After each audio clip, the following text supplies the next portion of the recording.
Eddie Kenzo agamba nti takyetaaga Rema mu bulamu bwe Animal era ng'agamba kyalabyeko kimala takyayagala ne bw'akomawo essaawa zino takyamwetaaga because alabyeko ekimala. Amanya eddoboozi Frank Lweni wano ku Uganda mpya.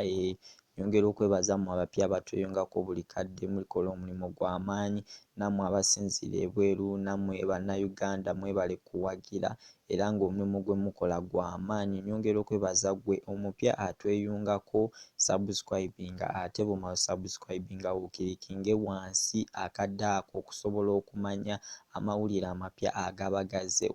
Osobola n'otufollowinga ku social media handles zaffe, Twitter Frank Lweni me, Instagram Frank Lweni me, Facebook Frank Lweni official. Osobola ogezaako tufollowinga ne tuwayawayaamu. Eddie Kenzo olunaku olw'ejjo yakoze live chat oba ekiyitibwa live video ng'agamba nti takyetaaga Rema mu bulamu bwe, takyamwetaaga Animal ne waakomawo essaawa zino takyamwetaaga lwa nsonga byalabyeko bimala oba byalabye bingi. Agamba nti yali takisuubira nti Rema ayinza omutuusa ku bulumi buno essaawa zino bw'aliko, nti yali takimanyi nti Rema ayinza omutuusa ku ebino byonna essaawa zino by'aliko olw'ensonga nti ensonga y'omwana yekyaleese obuzibu. Eddie Kenzo agamba nti ayagala omwana we naye baganye omuwa wadde chance, baganye omuwa chance yonna, baganye okubaako chance gye bamuwa.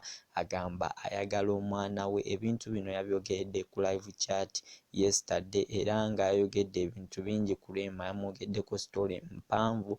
Agamba nti obulamu butandise omukalubirira olw'ensonga nti omuntu gw'asinga okwagala obulamu bwe, omuntu gw'alabamu ebintu ebingi mu bulamu bwe bamumumye oba bakikozesa oba kulumya oba kukola ki. Yagamba tamanyi nsonga naye nga omuntu gw'asinga okwagala obulamu bwe agezezzaako musaba, agezezzaako omulwanirira, baganye omumuwa. Byebimu ku bintu byayogedde essaawa zino. Eddie Kenzo agamba nti ali mbulumi obw'ekitalo olw'ensonga eyo, ali mbulumi obw'ekitalo olw'ensonga eyo.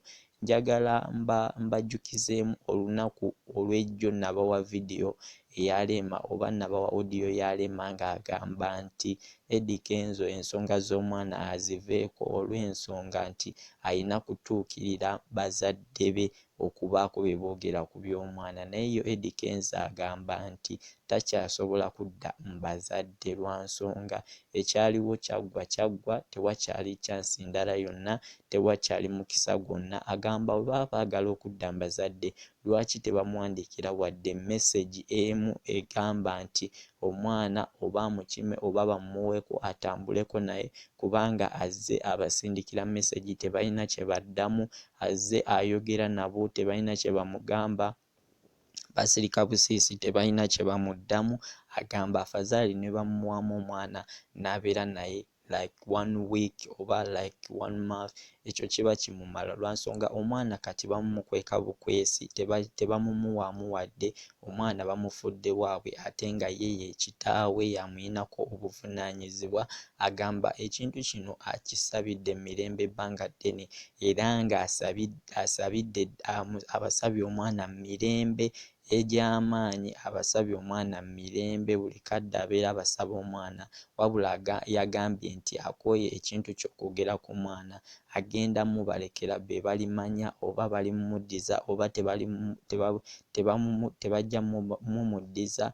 Ye agamba akooye ensonga z'omwana lwa nsonga right now zimulumya mutwe bannaye. Bino byonna Eddie Kenzo yabyogedde era nga yasinzidde ku Instagram. Nyongera okugamba gwe weebale kumpuliriza oba weebale kubeera ku Uganda mpya, weebale ku subscribinga, weebale ku followinga Frank Lweni because kino kye tukola kiri real ate tubaagala nnyo. Naffe twagala tuteeke Uganda mu maaso ebeere nga ze zimu ku nsi ze twenyumirizaamu mu Africa, wadde bali abali mu North batuyitako, naye naffe twagala tulabe nti Uganda tugifuula y'amaanyi. So mbaagala nnyo, mwebale kubeerako, mwebale kwagala Frank Lweni, mwebale ku subscribinga Uganda mpya. I love you.